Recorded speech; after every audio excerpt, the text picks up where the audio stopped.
Alright guys, welcome back. We are at the end of the Special League season. Technically there's 36 hours left, but I'm done. So I'm going to show you how the season went. We're going to take a look at the statistics and the rune build of the monsters, and we'll just sort of summarize the experience. So here's my final score, 1371. I'm ranked 3090. I played 84 matches, going 50 and 34 for win rate of just under 60%. So not too bad. And my final ranking, 1371, is over the threshold of 1354 C3. So if you see the reward here, C3 has no ranking requirements, so there's no, I wonder if I'm going to make it, you know, someone's going to catch me or whatever. You hit 1350, you play a match within the last 3 days, otherwise it'll decay, then you're done. So I'm good. To get up to Guardian, it would be rank 1% and 1,400 points is the minimum there, but you do have the 1% requirement. So I would have to pass half the people in front of me to get there. And I'm going to show you my last match. So is this one here. You can see this guy was 1437 and he hadn't crossed the threshold yet. And it's very volatile. Like you can see my point totals. We'll scroll down. So 1314, down, up, down, up, down, down, down, up, down, up. You know, it's just very volatile. So we're going to go ahead and watch this replay real quick because it was my last match of the season. And then we're going to take a look at the monsters and the builds and kind of my strategy. So I go Fran, he goes Triana Verd, very perfect meta pick so far. I go Aegir Kona because I want to save on stars. He goes Diana Antares, and then I go Perna Vanessa to his Tark. So I felt pretty good with my picks because I don't feel like I got outpicked on the elements. I don't feel at an elemental disadvantage. And I'm going to go take a look at Tark because Aegir's the only one that can do anything to him, and I get some pretty nice damage, so I think, okay, we got to kill Tark. Because if he starts pulling Verd when he starts cooling people down, it's going to be a problem. There's his first Verd turn. We go into Aegir again, and Aegir just one-shots Tark. Because Tark has low base stats, and the odds of him being ruined anything but Glass Cannon, I thought was low. Because you can't really put enough HP on a Tark to make him tanky. So you got to assume he's a Glass Cannon. I mean, he brings him because he's star efficient, but if you leave him there, that's scary. Whereas Kona can be built very tanky. So getting him out of the way, going 4-on-3 quickly, makes me feel great, especially since I've got a water DPS against double fire with 2 cleanses, 2 heals, and a revive. So I'm feeling pretty great. I'm kind of thinking this is a done deal. Unless something unexpected happens. So we pop Triana again, and then we kill the Verd. Now we're 4-on-2, and we're basically done. So quick little look at that match. I bumped up from 1354 to 1371. And locked it in. We're done. I'm totally fine with the C3. Last time I got G1, but the difference was I was coming off a G1 season, and then the Special League was pre-ban. And so pre-ban is great for me because I got to use my team that made Guardian and get rid of its biggest threat. So I pre-banned Hathor every match. I didn't ever face a Hathor, and my team struggles against Hathor. So that made that Special League pretty easy. Whereas in this one, this Special League I felt was dominated by Twins and Fast Cleave, and I wasn't playing that team, and so my win rate against Twins and Fast Cleave was pretty low. So I was kind of happy to escape with a C3 ranking. So let's take a look at the stats of each unit that I played and the runes on those monsters. So we're only going to look at the serious units, the ones that actually got played. So Shayna I played once, Praha I played once, they won, which is great, but I wouldn't consider them major contenders. The interesting thing here is Perna 1 and Ciara 2 being picked 27 and 16 times respectively. Here's my Perna stats. I prefer my Pernas tanky. I know a lot of people prefer their Pernas very YOLO nuki, and I've tried that, and it's just not for me. I like my Pernas to live a little bit, and I like my Pernas a little bit faster than sometimes you see. I've had mine up as high as 240. Right now it's sitting at, what, 236, right? So pretty fast. Is that right? Yeah, 236.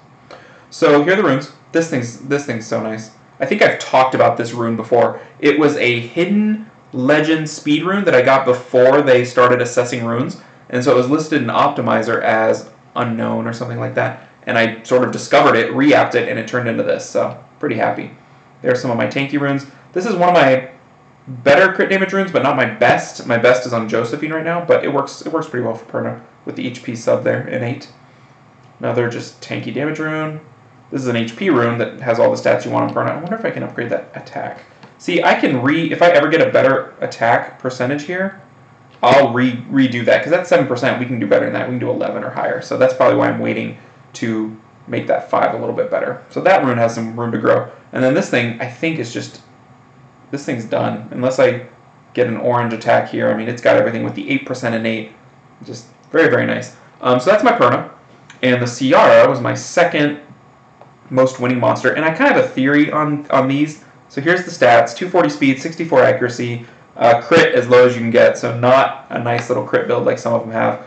But it's got everything else I kind of want. Attack, defense a little bit, speed. Just couldn't get the crit in. So here are the runes.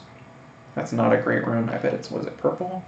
Yeah. And just a purple with weird rolls. But the resist, I guess, is okay, but not what you really want for Ciara. This is one of my better runes. It's just so packed. It was a legend.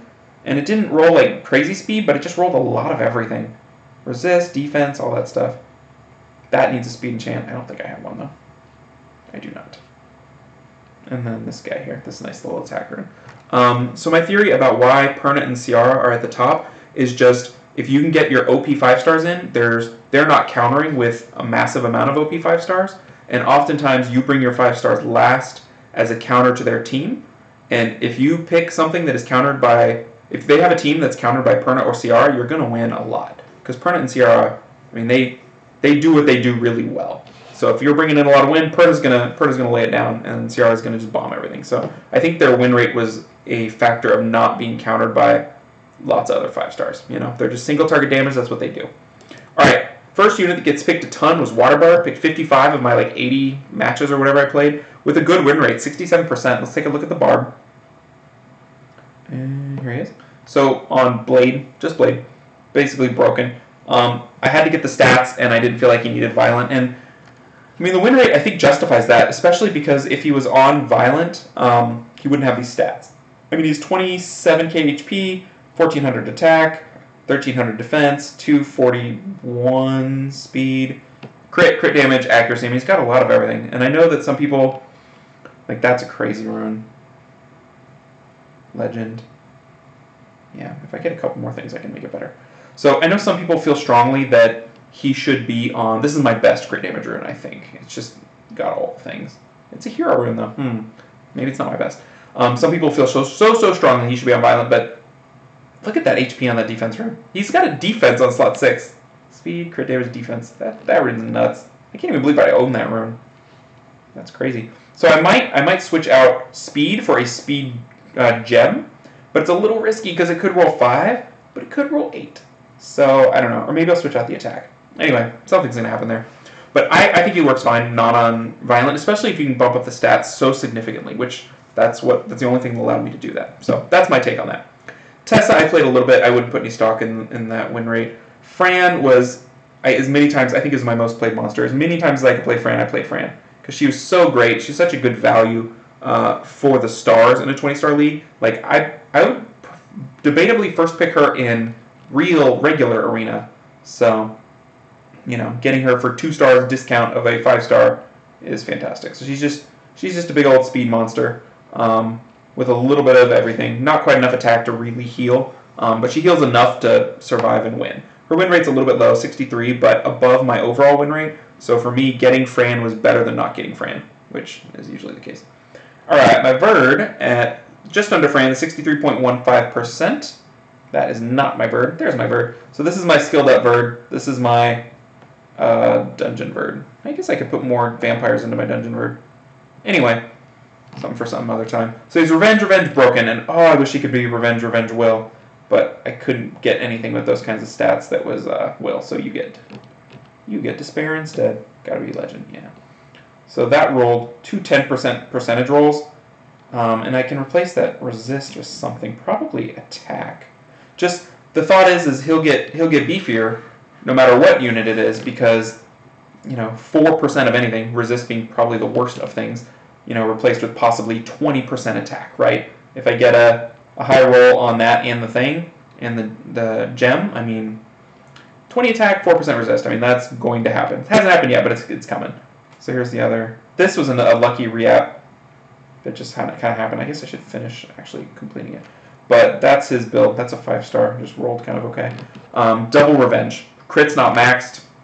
You know, You do what you can. I have such a hard time cobbling together rune sets and builds that I feel like are competitive at the high levels of play, and so I have to make little shortcuts. Like ideally, this guy would be violent. My violent runes are precious and cannot be spared on units that have any other viable build. And double revenge is fine. It works okay. So that's my bird. Triana, I really liked this Triana this season of Special League. So 62.5% over my average, 30 and 18. I never felt bad having her in a match. So she's on Violent Nemesis, one of my precious Violet sets. Note the subs. I went with a crit Triana. This is just a beefy little 5-star. Look at this thing roll. I mean, it's a 5-star, but it's just a little beefcake. I mean, she's speed. This is one of my better HP runes. Probably, maybe my second best. It's really, really good. But then this rune is not done by any stretch of the imagination. It's an HP rune that I react into this thing. So it rolled what? Single defense, triple crit, and it's just a nuker HP rune. So it'll have a life on some unit all the time in my account because it's so unique. I don't anticipate getting many runes like this. It could go on Leo. It can go on something a little slow, something slow but hits a ton. But right now it's on Triana, and I might switch in speed because I feel like there's good value there. The flat attack is definitely not going to stay, but it's got to be something I can gem up further. So speed or attack. Attack's not a bad idea because then it would have all the offensive stats. But if it's going to be on something faster than need speed. Luckily, Triana has a high base speed. She can overcome having no speed on one of her runes. So her speed's up there enough. But her crit 71%, crit damage 71%, and she, as the match goes on, she becomes the DPS. She can finish things off. So I like her. I like her with a little bit of pop, and I don't feel like I sacrificed any of her defensive stats really, and gave her a new use in my team. So that's my Triana. Vanessa, I got played a couple times, not a lot, but every once in a while felt like the right move. She's 240. You can see she's just beefed out on violent HP there. That's my best HP rune. That thing's just packed with stats. And then we've got a really nice energy attack rune there that pairs up well with that one. So that's the Vanessa. Pretty good win rate. Kona, I kind of rage built late in the season. I got just whooped by a couple Konas in a row, and I thought, okay, look, I can make a Kona. It doesn't cost much, and I want to try it. I played it a couple matches, and I liked it every time. This is my Molong's runes. My current Molong's runes. Not great, but, that's what he's dealing with. That's Molong if you can't see it. There you go. So the Kona worked out okay. All right, Antares, under my normal win percentage, which is somewhat troubling because I'm hoping to get a lot of play out of him in the next season. But he's on Despair Revenge, and it's a really efficient rune build. So it's packed with stats. Let's take a look. I mean, obviously I need to finish maxing, but it's got pretty much everything you want. That accuracy may not be ideal. Maybe something like an HP, ideally. But then that thing's just beefy. This one will be great when it's maxed. And then there's the slot 6. So I need 2 more skill ups. I'll get those from the incoming HOH, the Lich HOH. I think that'll help quite a bit.